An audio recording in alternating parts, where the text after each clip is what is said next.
এই ব্রিটিশ সরকারের সময় প্রণীত সিপিসির কিছু কিছু সংশোধন আজকে নীতিগতভাবে অনুমোদন করতে পেরেছি।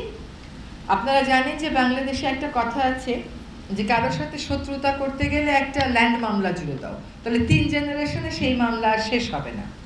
তো আজকে সেই 3 জেনারেশন যেন না লাগে, 1 জেনারেশনেই যেন মামলা শেষ করা যায়, সেজন্য সিপিসির কিছু সংশোধনী আনা হয়েছে, যাতে করে যারা বিচার প্রার্থী তাদের সময় কম লাগে, তাদের টাকা কম লাগে। অনেক সময় আমরা যারা উকিল আছি তারা নানান অজুহাতে বিভিন্ন সময় নিয়ে মামলার প্রক্রিয়া বিলম্বিত করি, সেটা যেন না হয় সেরকম কতগুলো সিদ্ধান্ত এসে কয়েকটা উদাহরণ আমি আপনাদেরকে দিচ্ছি। যেমন আগে যেটা হতো যে একটা মামলার রায় হয়ে যাওয়ার পরেও আবার জারি মোকদ্দমা করতে হতো ওই মামলার রায় বাস্তবায়নের জন্য। এখন বলা হচ্ছে যে যখন রায় দেওয়া হবে ওই রায়ের মধ্যেই এক্সিকিউশনের বিষয়টা ইনক্লুড করে দেওয়া হবে। আবার ওই যে বিভিন্ন সময় নেওয়ার কথা বলা হতো যে উকিলরা দাঁড়িয়ে সময় নেবে, এখানে বলে দেওয়া হয়েছে যে সর্বোচ্চ কয়বার সময় নেওয়া যাবে। আবার লিস্টে ফুল হিয়ারিংয়ের জন্য কয়টা মামলা সর্বোচ্চ নেওয়া যাবে, আর পার্শিয়াল হিয়ারিং হয়ে আছে পার্ট হার্ট ম্যাটার এরকম কয়টা লিস্টে সর্বোচ্চ ইনক্লুড করা যাবে। বিচার প্রক্রিয়াটা আমাদের অনেকাংশেই এখনও সেকেলে রয়ে গেছে। বিচার কার্যক্রমকে আধুনিকায়ন করতে এটা বলা হচ্ছে যে আমরা সমন জারিটা এখন থেকে টেলিফোনের মাধ্যমে, SMS এর মাধ্যমেও বা অন্য মডার্ন যে ডিভাইসগুলো আছে, মডার্ন যে মেথডগুলো আছে তার মাধ্যমেও করতে পারবো।